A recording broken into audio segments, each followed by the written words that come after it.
Mm-hmm. It's going live now. Yeah, I saw the little icon come up.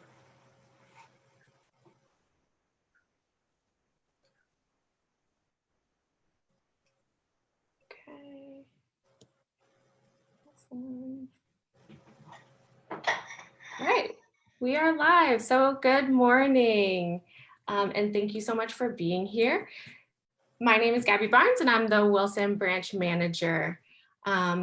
Thank you for being here. I'm so glad everyone is here with us this morning. And this is the basics of fruit preserving. Today's program is made possible with support from the Windsor Library Association. You can find them online at wlact.org, and you can find them on Facebook at facebook.com/WLACT. Our host today is Barbara Skomorowski.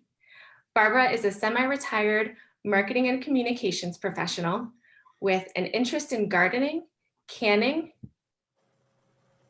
and bread baking. Her personal goal is to preserve each year's harvest to be enjoyed in homemade meals throughout the upcoming year. Barbara's food craft includes jam making, pickling, lacto fermentation, and creating flavored vodkas and liqueurs. Maybe we can get a class on that someday. Welcome, Barbara. Thank you so much for being here. I'm going to turn it over to you. Excellent. All right. Should I share my screen now, Gabby, or just? Sure, yeah, go ahead and share your screen. Okay. And I let Claire in during your intro.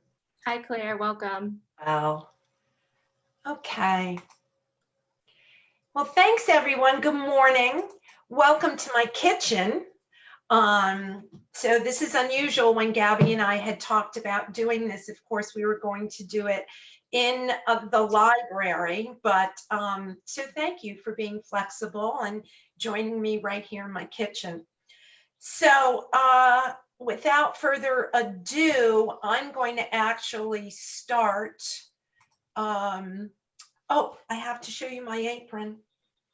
Here we go. Someone gave me this wonderful apron, and I think you can see it. It says, "I eat local because I can." And that is very, very true. I've been a canner my entire adult life, and actually started as a child. My parents, I'm a first generation American, and my parents are from Poland. They were farmers and ended up in America, thankfully, after World War II. So we did things very old school, and we always picked fruit in the summer, and we grew a vegetable garden, and we jammed. So I knew no other way other than kind of doing it yourself. And I thought everybody else in the block was doing it. Not true. So thanks for coming and hearing about how maybe you'd like to try and make some jam. So the first thing I'm going to do is we're going to start our jam going, because if we get it going now, it's going to take us, I did a little trial run. I think the recipe says you boil for 10 minutes, but that's not happening. It's going to take about 45 minutes. So let me show you. I'm going to get out of this and come back live. All right, and let's take a look at me. Here we go. Okay. Hi, folks. So I have started. I'm going to bring you closer to my oven here and lift you up a little so you can look inside my pot actually here. All right. Ah, there we go. How's that, Gabby? Are you on mute too, hon? So here are our strawberries. Looks okay? Looks great. Thank you. This is 8 cups of strawberries. I left a few out just to show you. Of course, I've washed them, let them dry off or drain. And all you're going to do is just kind of randomly cut them into small shapes. These don't have to be uniform because you'll see we're really going to boil them. Just make sure, cut off any little bad spots. I had hoped to go strawberry picking this week, but earlier in the week I didn't see anybody open yet. And so these strawberries are actually from the grocery store. And here we go. So beautiful. I put them in here. I cut the majority up earlier today and added my sugar and lemon juice. I'll bring the recipe up in just a second. But as you can see, I'm using a large pan. There's a lot of strawberries, but I do want to set expectations because all I ended up with for my test run with all those strawberries, here we go, was 4 cans of strawberry jam. So this is actually 8 cups of strawberries. So each jar has 2 cups of strawberries in it, cooked down. So you can imagine how flavorful that is. All right, I'm going to come back. We're going to let that cook. I've put it on medium heat until the sugar dissolves. And let's just kind of go into a few details about canning. So I'm going to share my screen and pull up a PowerPoint, and we're going to kind of go back and forth between the PowerPoint and live so that I can show you examples. All right, so today, let's look at this as a 2-part thought process. First is your recipe, what we're going to put in our jars, and that's strawberry jam today. And then the second aspect of our conversation is to talk about canning. If you've never done it, there's some, new tools and new materials, and we can look at them. Let me give you a full, bear with me, view slideshow.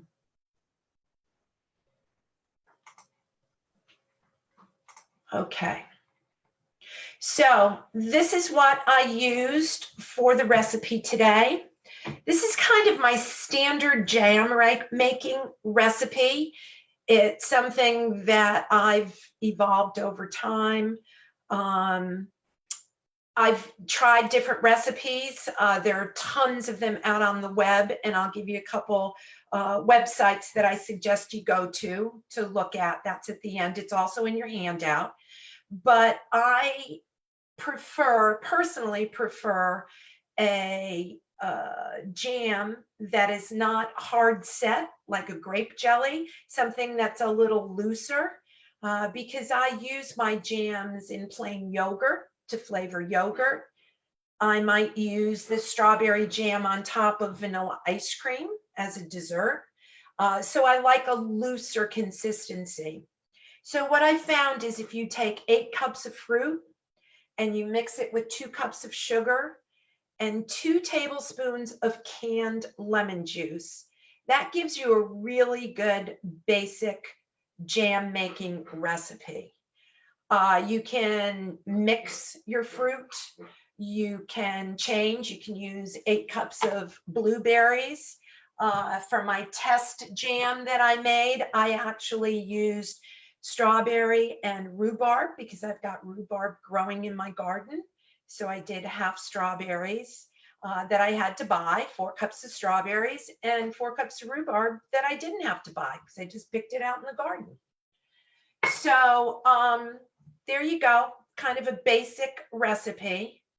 And we are at number 2 here. We're on medium heat.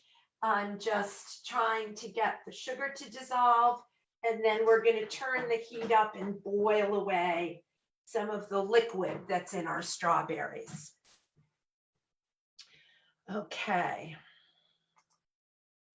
And again, don't worry about what's on the slides or taking notes because everything is in that handout. Gabby sent a link on the chat platform earlier, and one of those links is for the handout, which includes recipes. So when you're canning, the two-step process is you've got to choose a recipe because there's certain methods and ways of preserving what you're going to do. Making a pickle is not the same as making jam. So we've got our recipe for today, and jam is a great place to start because it's pretty simple. And then you've got the canning process, how you're going to take your recipe and make it safe to sit on a shelf for 6 months to 1 year or even longer. So let's talk a little bit about that process of canning. There are two methods to canning. And canning, when I'm talking canning, I'm talking putting something in one of these wonderful little mason jars. So it sounds like it should go in a tin can, but canning, mason jars. So there's two methods of canning. One is a water bath method, and that's the method I'm most familiar with. The items that I choose to can be canned in a water bath. And so I stick to that methodology, being that you're processing your food in water and bringing it to a boil. You're bringing it up to a temperature of 212 degrees. The second method is using a pressure canner. And pressure canners are used for different types of food, meat, vegetables, items that need to be processed at a higher temperature. I believe it's 240 degrees. There you go. So let me downsize this. Sorry for it's not a great image here, but you can see the hot water bath canner on the left is suitable for highly acidic foods. Your tomatoes, things made from tomatoes like salsas, spaghetti sauce, I make taco sauce, fruits, jams and jellies, and also pickles because you've got vinegar in there. They're highly acidic, and that the acid being present either in the fruit or the fruit or vegetable or what you've put in it, like vinegars and also sugars, are what help to preserve it and prevent the growth of toxic bacteria. Now, when you've got low acidic foods, things like meats, fish, vegetables, you've got to process them in a pressure canner in order to kill toxic bacteria. So I've never really embraced that. I find that for what I need in my pantry, a hot water bath canner is perfectly fine and totally works for me. So here are some water bath canners. They come in different sizes. You can purchase one. I do find often you'll see them in tag sales, look in secondhand stores, because as people pass or move on, that generation has been using canners, and you don't have to pay full price for one. They last forever. And so don't worry about picking one up secondhand. I'm going to stop sharing and show you mine and also show you something you can use. Hi. So here's my canner. Oh, it's got water in it for our jam. This is a beauty. I recently was given this by my children because I'm such a crazy canner. So it's a lovely stainless steel. It's large because I tend to do 10 jars at a time when I'm making recipes. I've already filled this with water up to here. Every canner has a lid. This is nice because you can see if your water's boiling and you need it to boil regularly. And this is the rack that goes in it that I'm going to put my jars in. So, you know, these are already canned, but if I were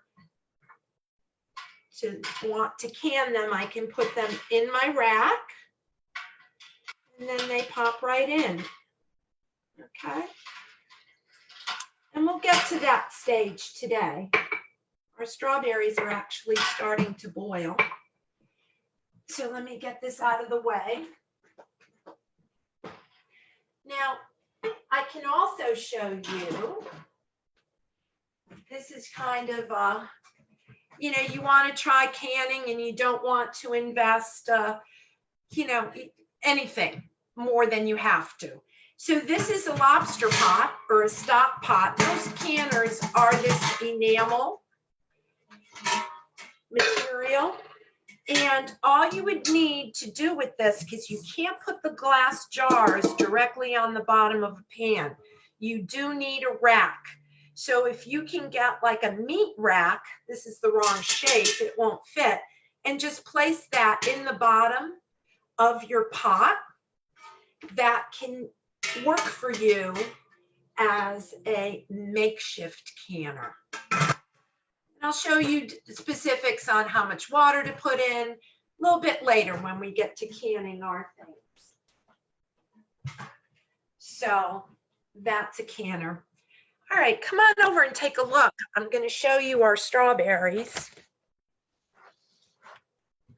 I started off, how's that? Can everybody see? That looks great.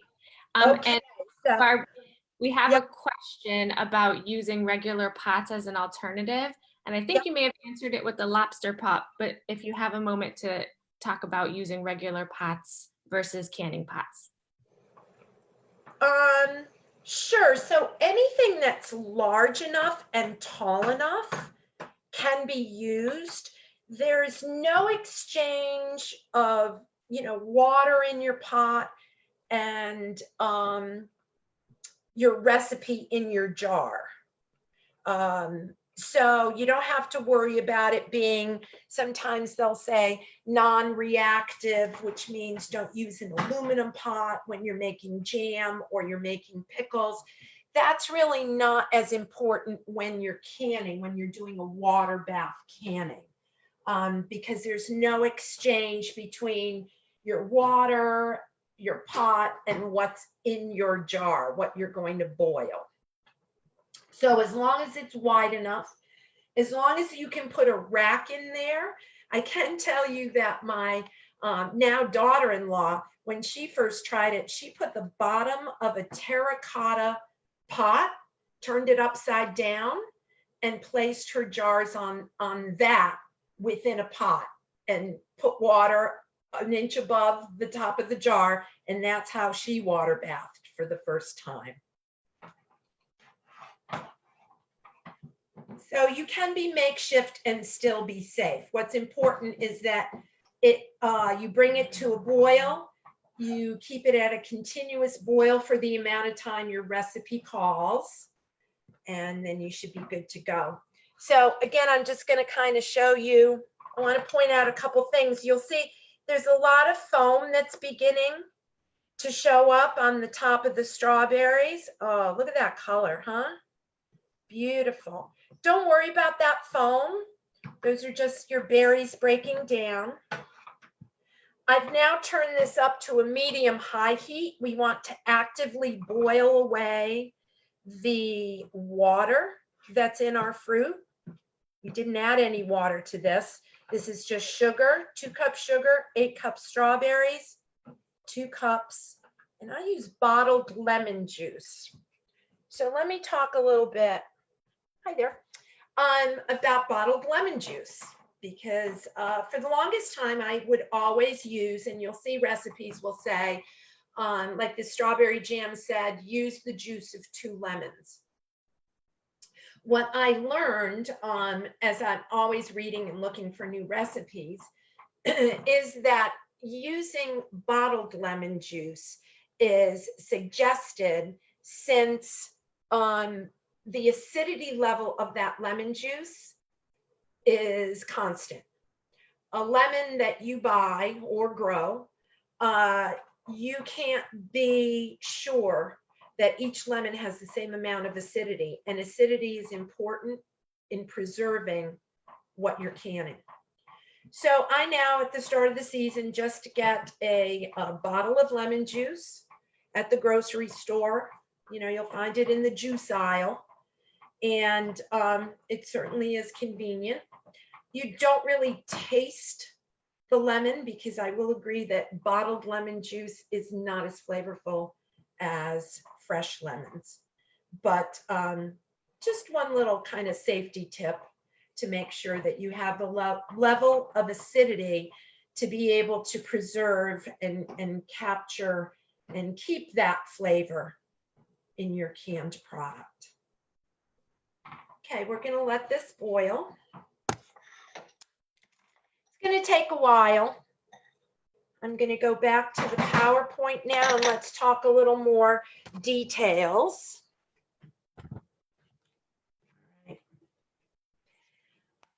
I'm going to share my screen with all of you. Here we go.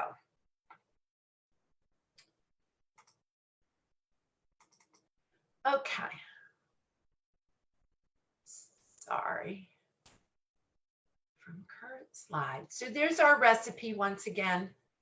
We are at number 4. We're going to boil steadily and stir until the jam thickens. So for about 10 minutes. I have my jars ready. I have cleaned them and they're prepared. So let's talk a little bit. Why should you even go through all of this and can? First and foremost, well, let me bring up my points, because you know exactly what is and isn't in your food. Okay? If you don't want to use sugar, you can use honey. If you're on low salt, you can accommodate for that. You can grow your own food. You know it's organic, and you're canning an organic product. I actually started canning as an adult when I had my second child. I have 3 sons. And in lieu of baby food, I just began canning fruits and some soups, some tomato soups that I could use for a family meal as well as for my baby. It was a time, this was the 80s, and they were just coming out with the concept that, with the notion, with the fact that there was arsenic in apple juice. And of course, everybody's kid was drinking apple juice. So that's what precipitated my canning on a grander scale. What happens is you can, at the height of a harvest, you can get local, you can go pick, so it's very fresh. And the flavor of your canned goods is just incomparable. I can't tell you enough. One of my sons bought canned applesauce in college for the first time when he went off to college, and he couldn't believe, because we had always eaten applesauce that we made. Another great reason to can is that you can support your local farmers and farmers markets. You know, local is just where it's at. We're learning more and more the importance of supporting both economically as well as nutritionally. Things are picked at the height of their flavor, not picked green and shipped from across the country. So it helps you. It helps our local economy. And again, the flavor is just incomparable. And when you are supporting your local farmers and farm markets, I want to suggest that you ask them, because local produce and fresh produce is not the least expensive, um, but they will often have seconds or can bring you seconds, let's say next week, if you're looking for a bushel of apples to make applesauce, for example. I also have a favorite orchard out in South Glastonbury that sells seconds of peaches and their other fruits and vegetables, specifically for people like me who are either cooking or canning their produce. Seconds are just fruits or vegetables that aren't the best looking. Um, I've gotten peaches that have like noses growing out of them, or they've grown up against a branch and there's a big canal in the fruit. So they're not 100% in appearance, but they certainly are 100% in their flavor. So ask for seconds, much, much less expensive. You're going to process them and cut them up. So it's a great way to save a little and still be getting farm fresh. And for those of you who may have your own fruit trees or your own garden, there comes a point where you might have, apples coming out of your ears. So it's a great way to use an abundance of produce. All right. With regard to jam making, there's a couple of little tips. I will say that jam is a super place to start. I mentioned that earlier. It's very easy. As you can tell, you got 3 ingredients. You don't have to really do much with the ingredients other than wash them, cut them up, and combine them and boil them. So consider jam if you're gonna give this a try. When making your jam, I like lemon, so I would tend to go a little bit heavier on the lemon, but it's best to go easy on the lemon. You do want a nice balance of sugar and acid, so you don't want that lemon to overpower. Be gentle is another tip. When you're making your jam, let it boil nicely, stir it slowly. You don't want to over process it. It can become kind of crystallized and not present as well. I'm sure it would taste fine, but it may not look quite as nice. And then the other tip is use the right pan. I'm going to bring you back over and show you my pan here that we're using today.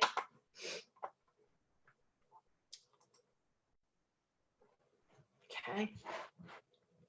It's big, it's broad, it's wide, it's shallow.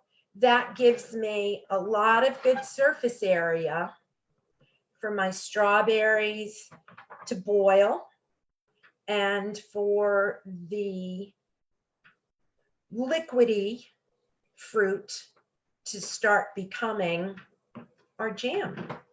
See how nice it's looking? Still a lot of foam. Just let it happen. You can still see the bits of fruit. There'll come a time where they're just going to like shrivel up. This is thickening a bit. You may notice that our level has gone down. We've boiled out some of that liquid. Beautiful color.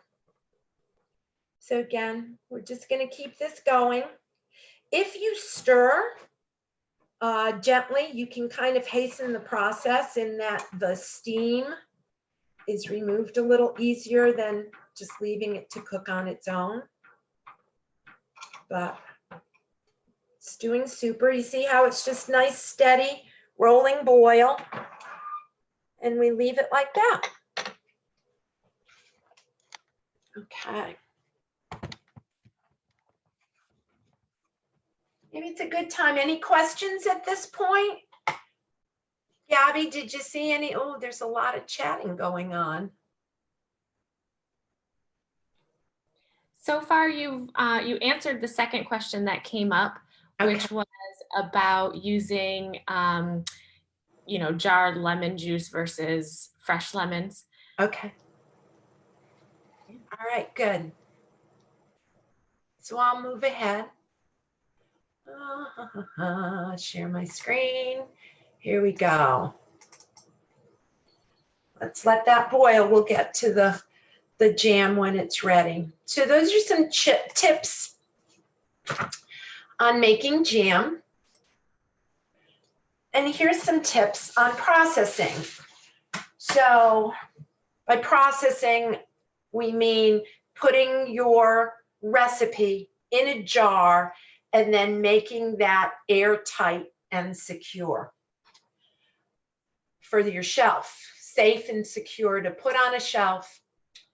So every canning recipe will give you this little fact of headspace, leaving your correct headspace. Headspace is the distance between your food in the jar and the top of the jar. So jams often require only a 1/2 inch headspace. What you want to do is you want to give your food enough room to come to a boil when you water bathe it, but yet not too much space at the top so that air can possibly remain in there and compromise your jarred goods. So again, your headspace should be a detail that will be given to you in your recipe.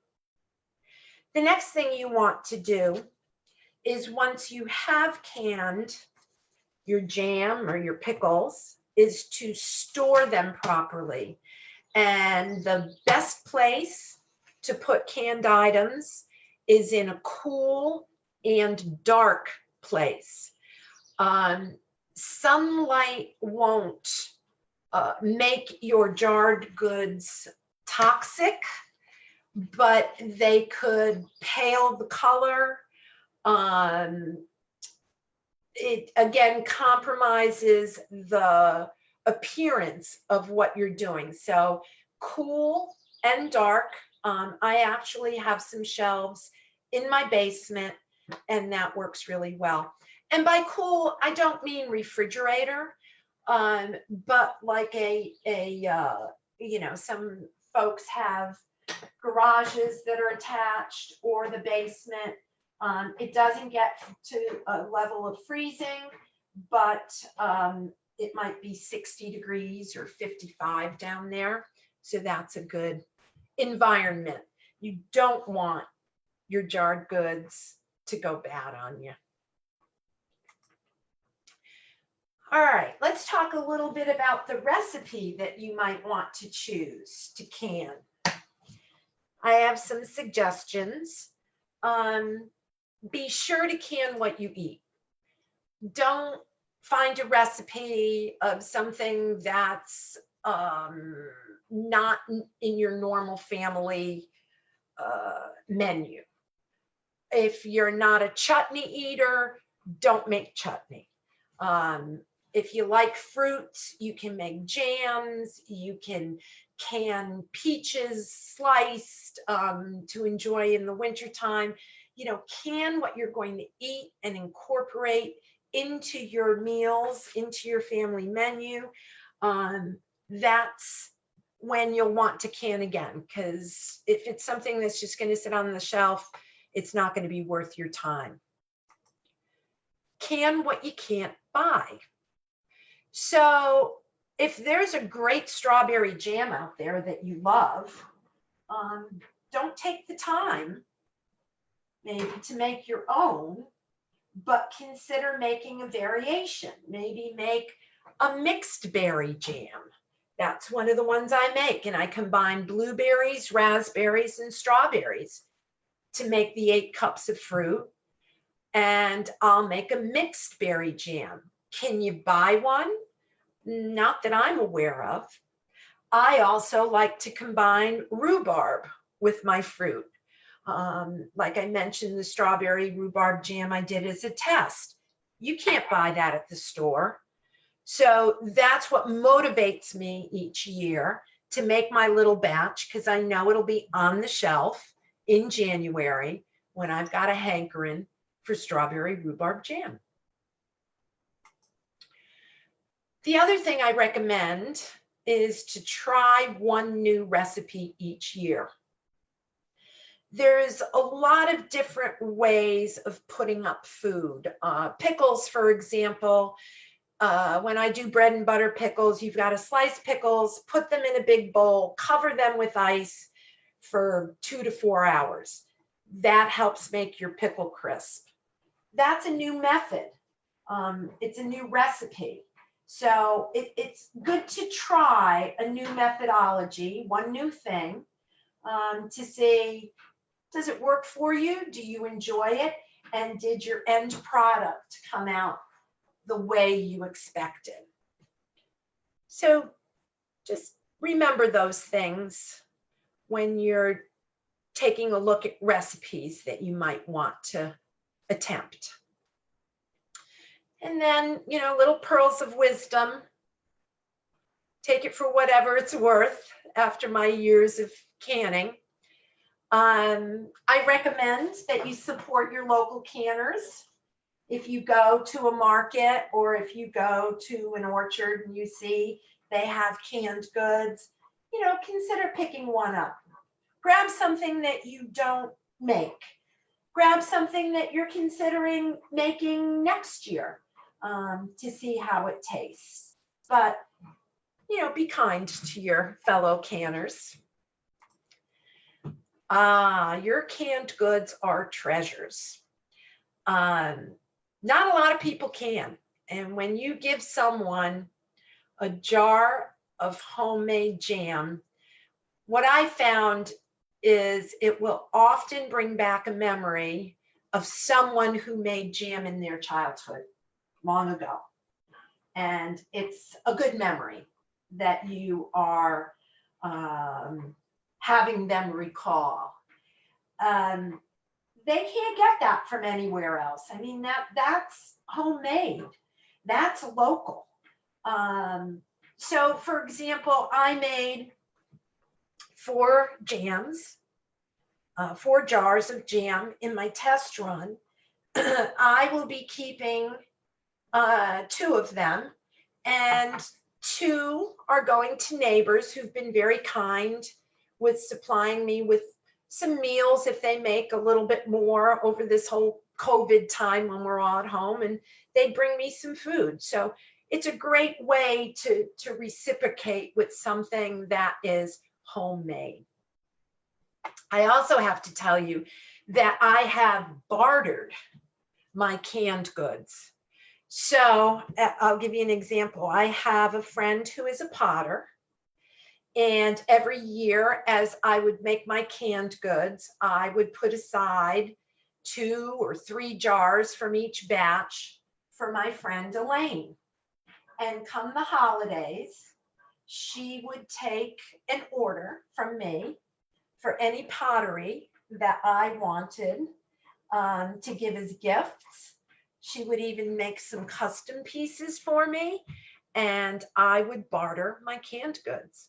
So keep that in mind. There's people who are willing to give you something of value for a few jars of your homemade jams, jellies, pickles, sauces, tomato juice, whatever. All right. Pectin. So let's talk about pectin.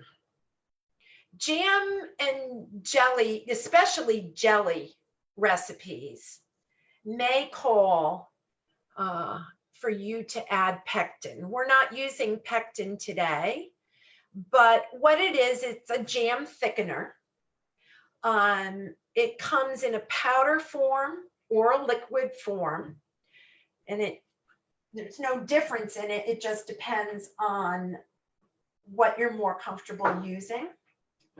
And it will thicken your jam. It's made of vegetables.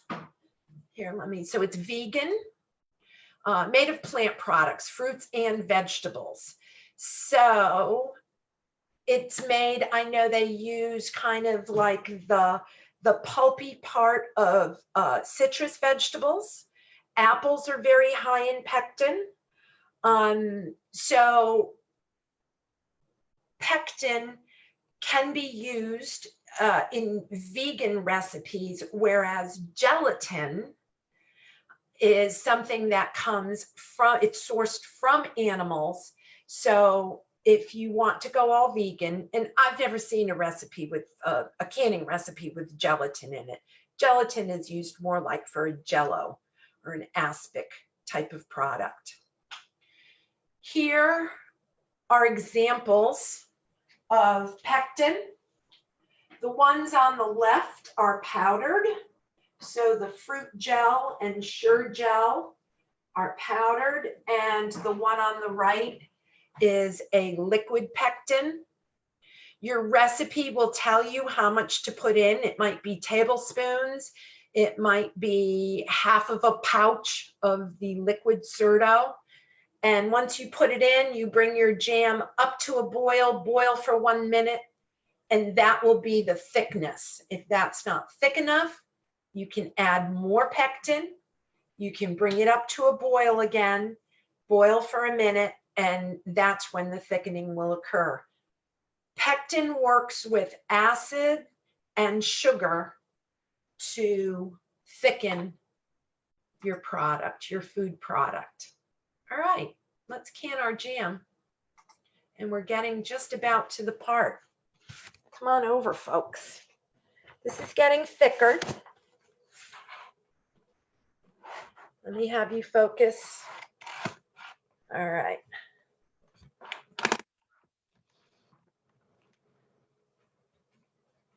How's that?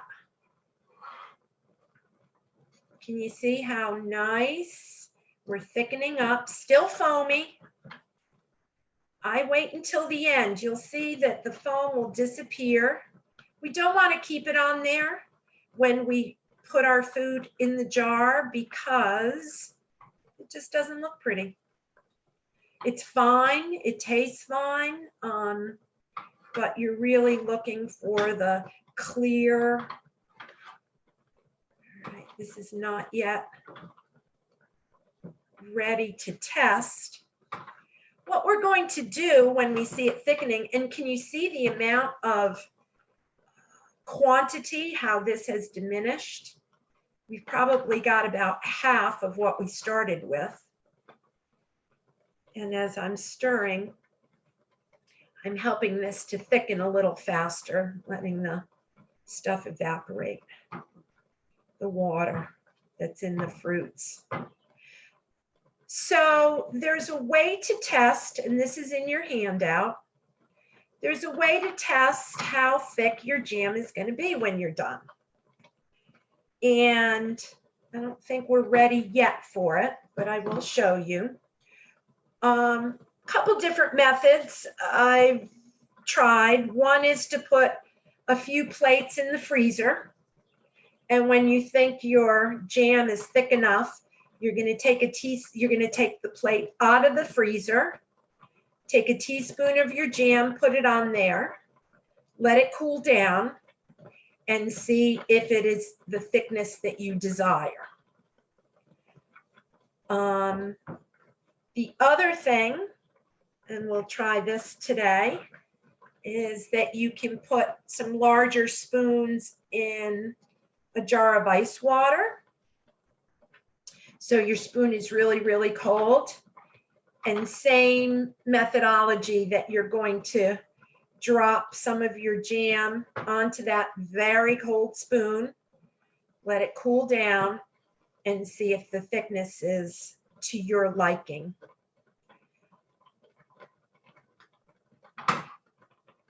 See how much thicker that's getting? Let's skim a little bit of this. I'll show you how to skim.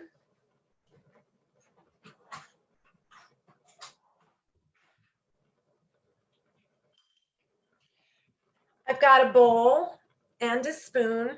And all I'm going to do is just kind of skim over the top and pick up the frothiness. I do find if you wait, the closer you are to the end of your cooking time, you're going to have less to skim. Barb, there was a question about the cool down period. Cool down for how long? For when we're testing jam? I believe so, yeah. Okay.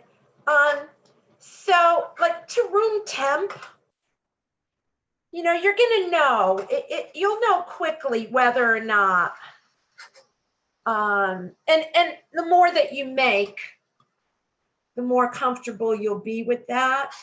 But you just want it to cool down to a room temperature. Make sure, like, what I do is touch the bottom of the spoon. If it's still warm, I let it sit a little bit more. I've also, if I use the plate method, I've stuck it in the refrigerator to help it cool down faster so I can check. I get impatient. Okay, so here's your foam. See how that's frothing? And underneath there's some clear. We'll just keep watch on that. Oh. Now we're really getting down to it. See how much thicker we're getting there? Turn this down a bit. All right, so I can discuss while we're doing this, because we're getting close to it. I can talk to you about what would you do to your jars. I'm going to get the water bath going here too, because before we know it, we're going to have jam in our jars and we can start boiling them. So my jars, let me bring them over for you. I prepared these in advance. Let's talk jars, because if you're a brand new canner and you have no jars at home, I have quite a few because you can reuse them. You're going to go and you're going to look at the store and you're going to find, or online.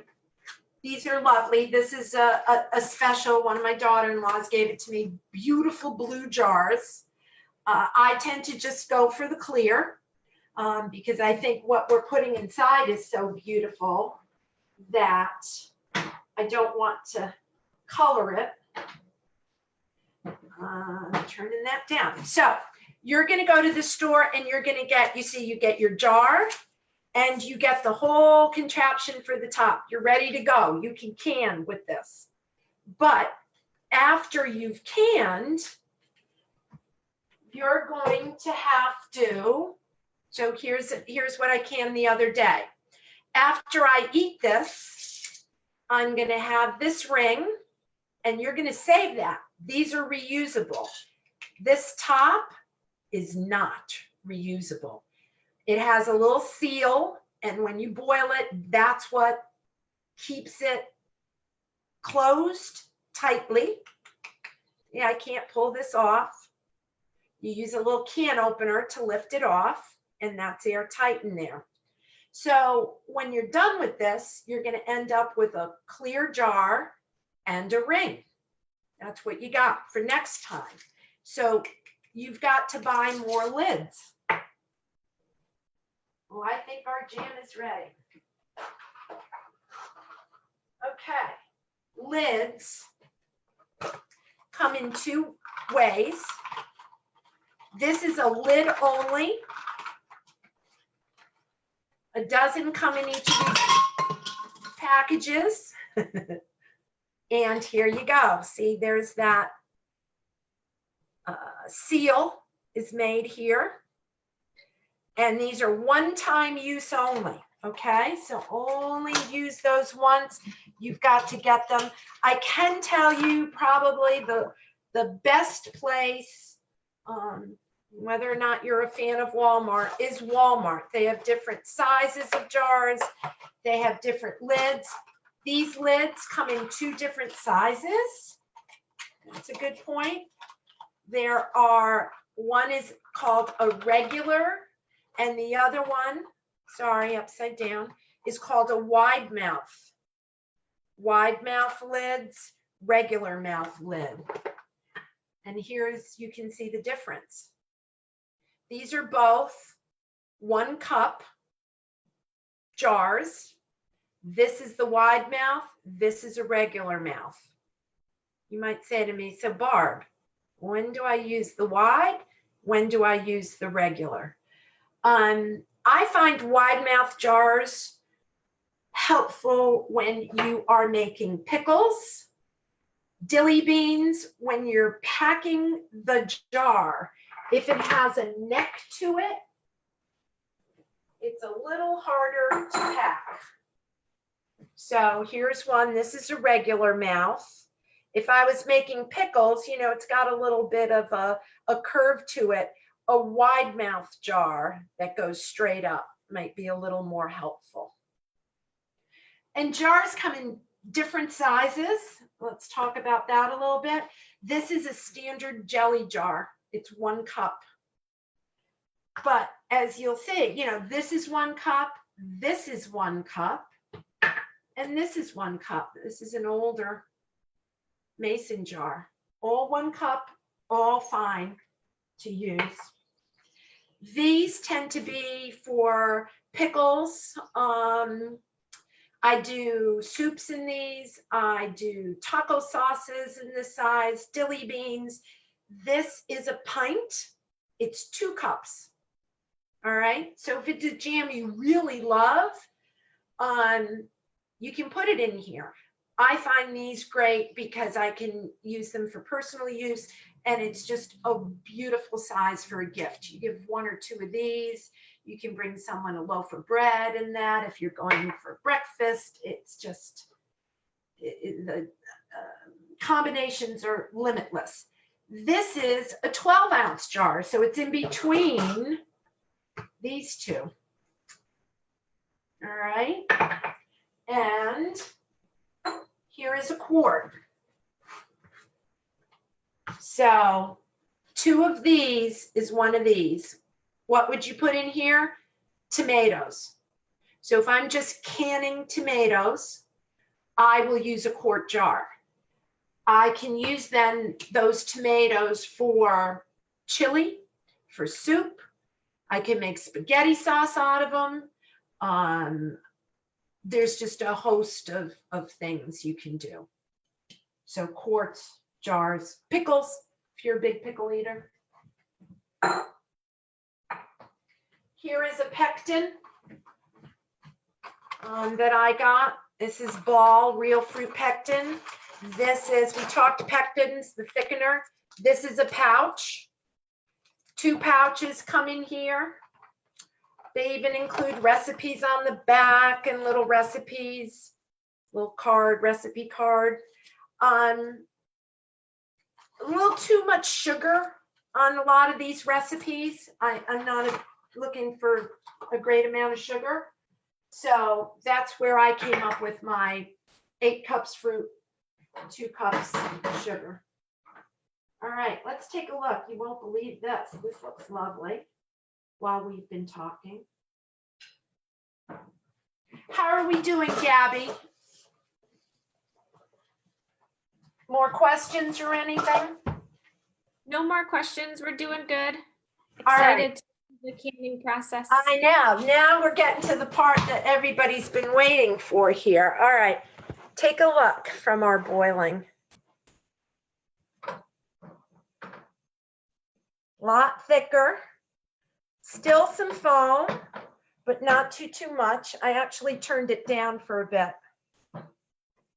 Just so you know, folks, because especially when I had children, you know, things can happen. You can be canning and somebody cuts themselves, or somebody needs to be picked up from the basketball game or something. You can stop your jam, especially jams and jellies. They're pretty forgiving, and come back to it. Cover it up, just so no bugs or anything will get in it. You know, put a lid on it, and you can come back and start processing it. So know that you don't have to go from start to finish in one day. I've also, over time, learned that I can go pick my fruit, or you know, go fruit picking and pick 20 pounds, or I can pick a quart of raspberries off my raspberry bushes in the morning, wash them up, throw them in the freezer immediately. Frozen fruit is great to use. So if I want to do a combo and I've got the raspberries, but my blueberries haven't produced yet, I freeze my fruit, my local fruit, fresh fruit, and use them that way. You do need to clean them. Oh, this is beautiful. Okay, see how thick we are? We're going to do our test.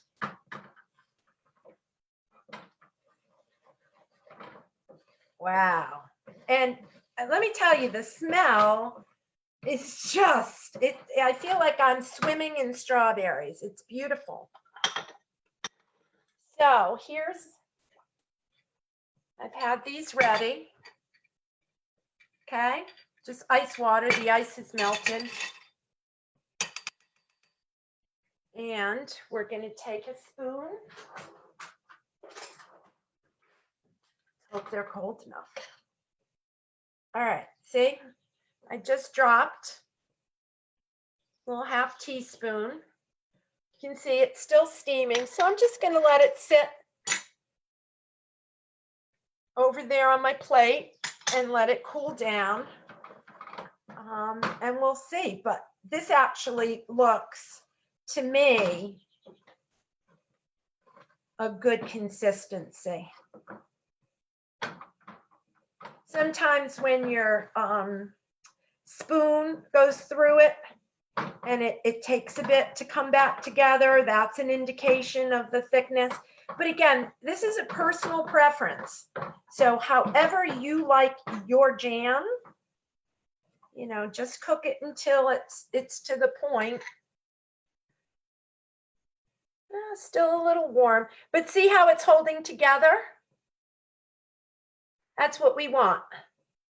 This is a little bit of the water, but that certainly looks jammy to me. Okay, and I'm not even going to waste that. We'll put it back in. So let's get our jars going. Yeah, we started talking about jars. How's that? So let me move these. These are things that have already been canned. All right. Oh, good. Everybody see that okay? This is what I prepared to can the jam. And what I've done is I've washed my jars. I actually washed them last night. I've got rings and a lid for every jar. If you think you're going to end up with 4 jars, clean 5. Have a setup for 5, because you never know. This is a beautiful thing, and I highly recommend it. It's just a wide funnel, and it fits really well in your jar, and you can fill it nicely without getting stuff all over. That funnel will fit a wide mouth or a regular mouth jar.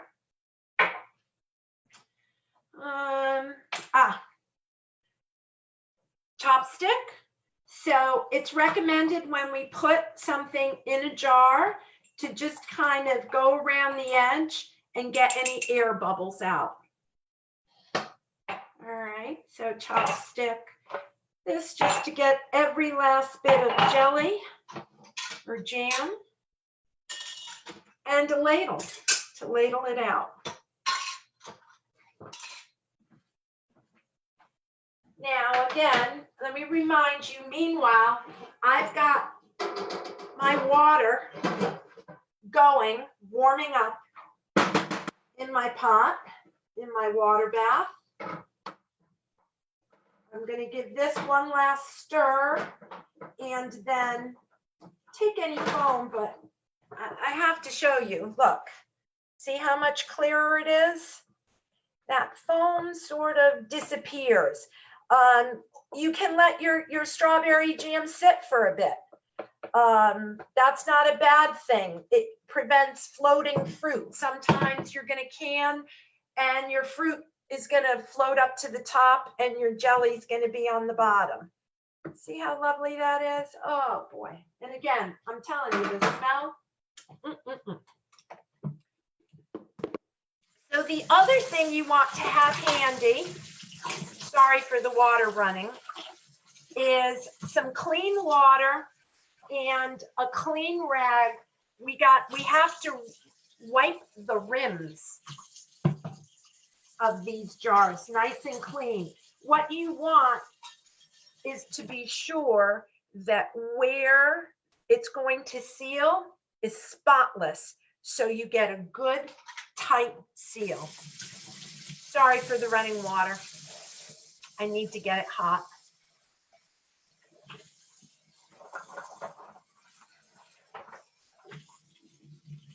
Okay, we're doing good for time. I think we're going to be able to bathe them, boil them, and you can even hear the funny little sound they make when you can tell they're locked up. They ping. You take them out of the water and a few minutes later you'll hear a little pop, which means the lid has sucked down. Okay, folks, here we go. How's that? Can you see me okay, Gabby? Yep, looks good. Okay, I don't want to get too close to the hot stuff. So I have my jam. I'm going to just ladle it in. Oh, let me talk a little bit about sterilizing your jars, because you're going to go out there and you're going to read and they'll say sterilize your jars. And you know, that's a really great thing to do. You notice that I didn't sterilize them. If you wanted to, you could use this water bath and have them in there, bring them to a boil to sterilize them. I have read that if you water bath something for 10 minutes or longer, there's no need to sterilize the jar. So can you see this? Is that not just gorgeous? Look at the color. Look at that. Wow.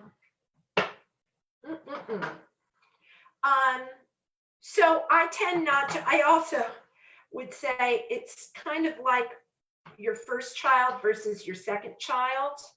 With baby bottles, you sterilize everything with the first child, and then the second child, you realize everybody's going to live, and you wipe, you know, you pick a binky up off the floor, wipe it, and plug the baby again. Now look, 8 cups, and we're only going to get 3 jars. So Barb, there's a question about the temperature of the jam before it goes into the jar. Yeah. Does it need to be room temperature or just slightly cooled down before you put it in the jar? Both. If, for example, it can be boiling hot, it can be any temperature. What is more, what is of greater concern is what's the temperature of this when you go to put it in here?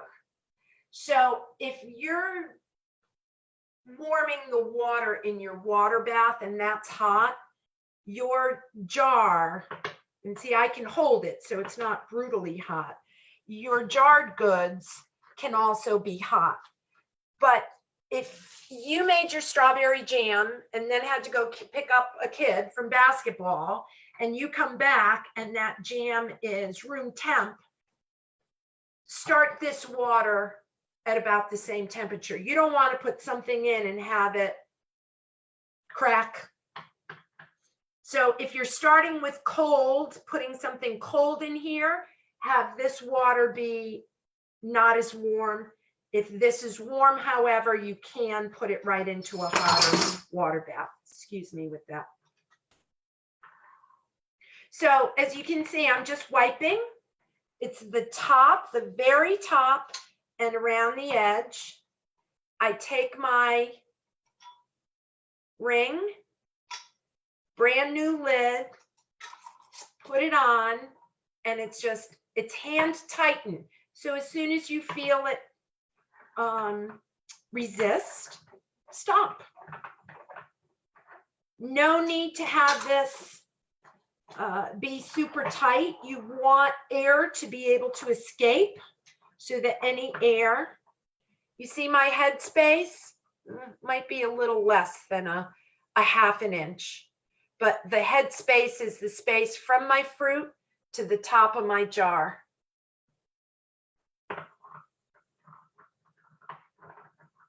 So only 3 there, huh? Let's move this.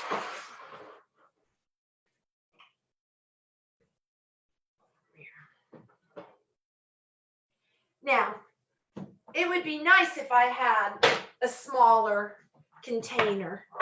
You know, all we have are a smaller pot. All we have are 3 jars. So any pot, you know, let me show you. This is kind of a standard 2-quart.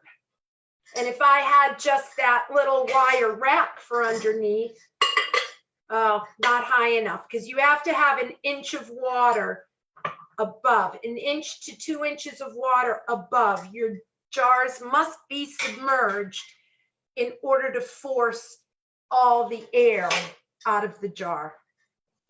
So this won't work, folks.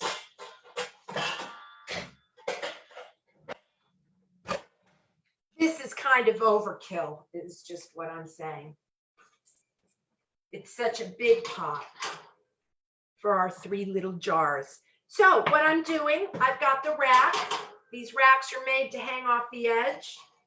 I'm going to put them right in there. I'll bring you all over so you can see.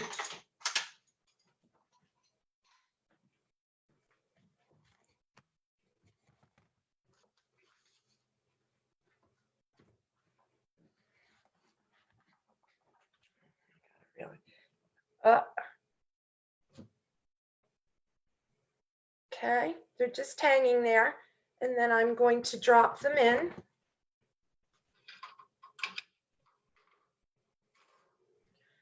Okay, I realize now there's not enough water in there, so I'm just going to add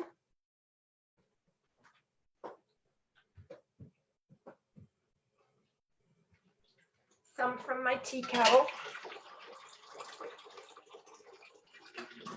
You know, if this water's hot, if you want to boil the water in the tea kettle so as not to cool this down and slow down your process, you can do that. You're not going to harm your end product. Sorry, I got to run the water again.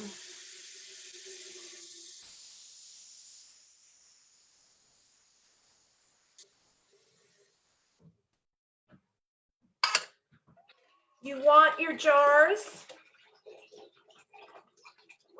below water.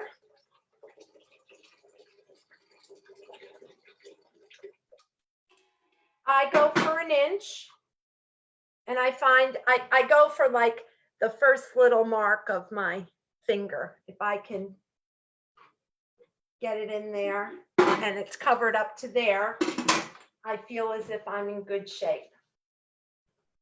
So we just need to bring that to a boil.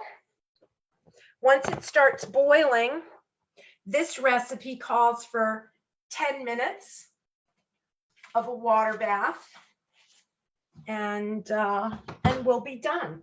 Larger things or other products, tomatoes, you've got to bathe a little bit longer. Pints are 20 minutes, quarts are 40 minutes. So again, look at your recipe. It will tell you what is recommended.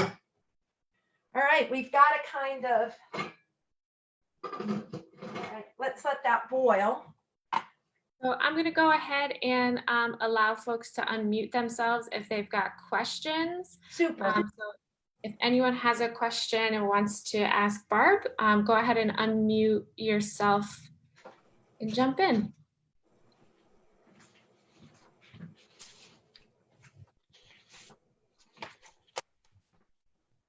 Hi, Barb. I just have a quick question about using the ice bath spoon. Yep, So that is simply to determine the thickness. correct. Okay. And you don't want it sliding off the spoon. That's sort of the barometer of that. Yeah, I mean, I like a looser jam because of the way I use it, but I don't want it so runny. So it is a personal preference kind of thing, but I liked that it held together. There wasn't any juice, fruit juice running off of it. Truly, you'll see the difference in that the consistency, it just doesn't hold together. It's almost like Jell-O when it's done and Jell-O when it's hasn't thickened. Yeah. Okay.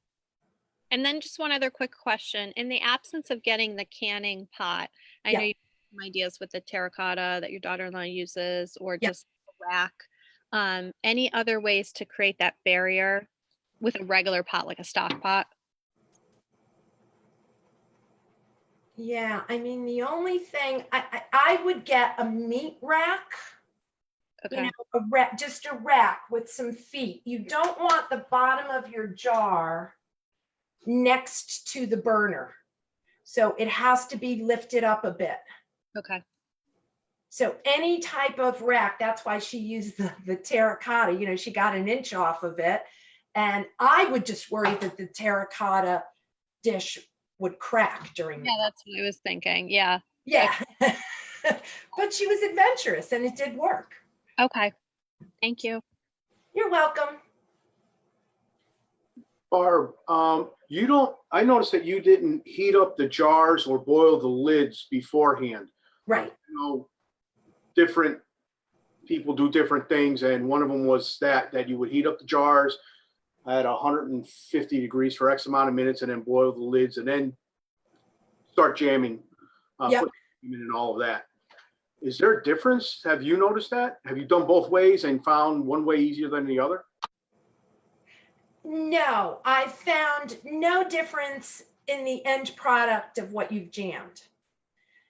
I think the difference may be in the comfort level of whether or not you feel that you've made a safe and non-toxic item. I can tell you in all my years, and even when my parents used to, in the 50s and 60s, when they used to can, I mean, my mother used to make jam, put it in a jar and screw the lid on it and turn it upside down. The heat from the jam made the jar seal. She was done. We never got sick from that.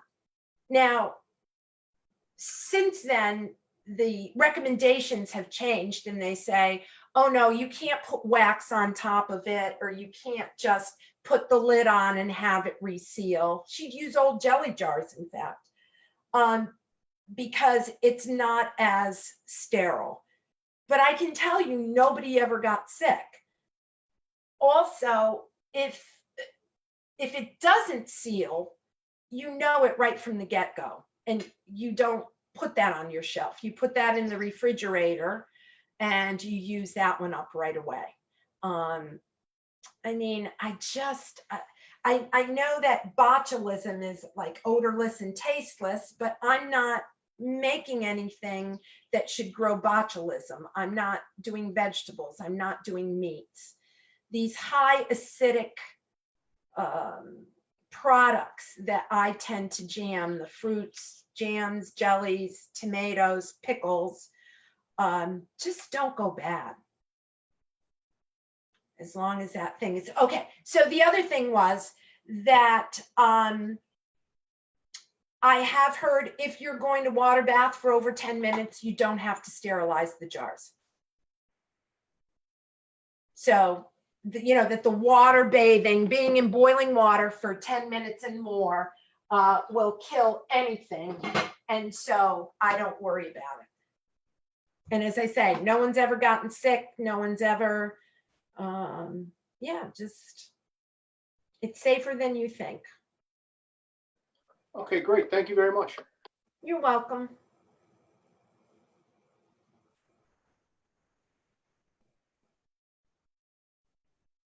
Any other questions? We haven't come to a boil yet.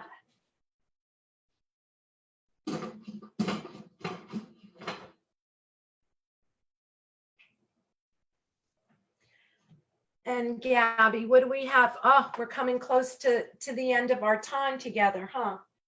I wish I could, well, let me just at least show you, because if we are gonna stop at noon, sorry, you can't see them coming out, but let's make believe.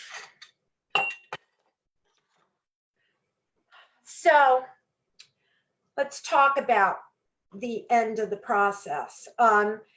You saw I put my jars in, you clean the lids, you just hand tighten them. You want your jar submerged. It has to be underwater. That's what the pressure of the water boiling forces any air out of the jar. Then that seal sucks down, makes the seal, and you're airtight and you've left no air in that jar. And that's what makes it shelf safe. Once it comes to a boil, you want it to just be a nice rolling boil. Don't have the water spitting all over the place. That's not necessary. But you do want to maintain a consistent boil for the amount of time that's recommended. Okay, so bring it to a boil and maintain that boil, a nice rolling boil for the amount of time that you're going to process. For my jams, I'm going to do it for 10 minutes. When it's done, when those 10 minutes are up, I'm going to take a cutting board. I guess you could put it on granite, but the thing is hot. And I've got this wonderful, someone gave me a beautiful red one too, but these come plain Jane. This is a jar lifter. So you don't want to pull the whole rack out when you're done. You are going to go in, you're going to take your jar out, put it here on the, okay, again, it would have boiled for the 10 minutes. And let it sit. I let my canned goods sit at least overnight or for the course of the day. Don't touch them, don't move them, let them cool down naturally, and just give them time to seal nice before you start moving them. Once they're sealed, I'm gonna put this guy back in now.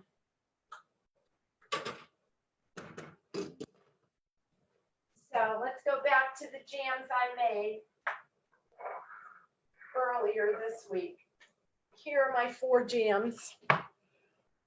See, I got 4 out of the strawberries. So here's 4. Again, interesting. I find it, you know, these are all the same size, 1 cup. They come out of the thing, they've sat. I remove the ring for the ones, well, for all of them. I washed them just in case anything came out, just wash them, rinse them. Those that I'm going to give as gifts, I will include a ring. Ones that I keep the odd shapes for myself. These I'm storing on my shelf for my personal use. Take the ring off. You don't need it.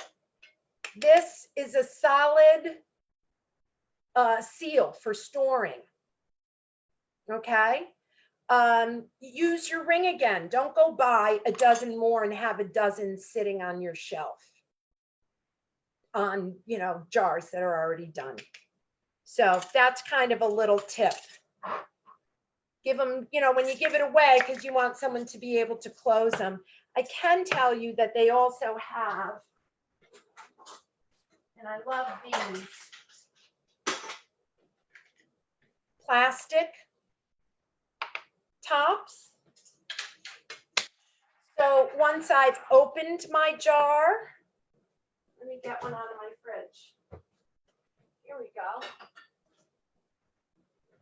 Here's an applesauce that I've opened. And instead of returning the metal lid, I use these plastic ones. They're made by Ball. They're made by the can makers. What's nice about them is your metal rings can, oh, we're boiling here. Your metal rings can begin to rust. And especially when you're using them with an opened item, because, from the pickles, the vinegar might be getting all around on your ring and everything. So I switch over to this plastic when I'm storing in the refrigerator. Probably too much info on lids, but just so you know. Oh, and by the way, I'm going to put up, let me finish my slideshow. Is that okay? We're 2 minutes after, because I want to give all of you my AOL email address. If you have a question, please send me an email. Okay. Because if you're trying, I would like to encourage you to try canning, and I wouldn't want you to be reticent and not do it because you have a question. So we are at the end of my PowerPoint, but here are some good, I'm going to give you 3. There's numerous places where you can go for recipes. There's a lot of, like local folks and folks doing blogs about canning, but I'm giving you these 3 resources, and you'll see it's 3 different perspectives. So this first one, freshpreserving.com, is like the Ball, Kerr, Mason jar site. You can buy products there. You can also get recipes. There's educational things. They'll show you how to water bath and, all sorts of stuff. So, but that's a corporate site. It's someone who's, making things and wants to sell them to you, but that's a good resource. The second one, pickyourown.org, all about canning. This is kind of like a hippie site. It's a person. This person is not trying to sell you anything. I don't know the person, but a lot of conversation. There's good scientific conversation why things are done. Kind of like just a good balanced sort of place. There's recipes.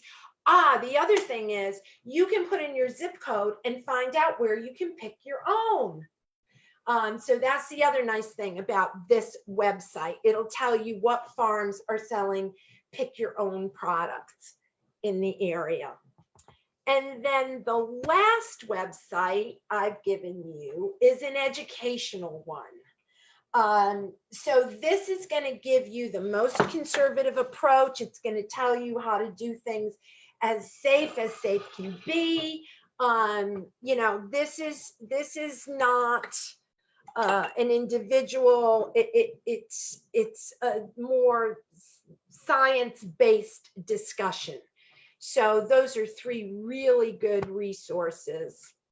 And there's my website address. And I wonder if it's on the handout. Yes, it is. It's on your handout as well. So please don't hesitate, you know, write canning in the subject line or something. So I know you're not spam, but that's the scoop. All right. Stop sharing. I'm going to show you. Oh, how can I do this? Well, here's my big old pot. You see the steam? This is nice, this water bath pot that they gave me, because with the clear top, I can see that it's boiling. And you see how it's just a rolling boil. The steam's coming out of the little holes up here, but it's not spitting everywhere. And I'm at 6 minutes to go. All right. That's about all I have, Gabby, other than my jars when they come out. Thank you so much. In time. Oh, it's all right. It's all right. Your explanation was really thorough. Thank you again so much. Before we say goodbye, I just want to give anyone the option to ask any more questions. The time really flew by for me. I hope participants feel the same way. Yes. Okay, so if there are no other questions, I am going to end the live stream.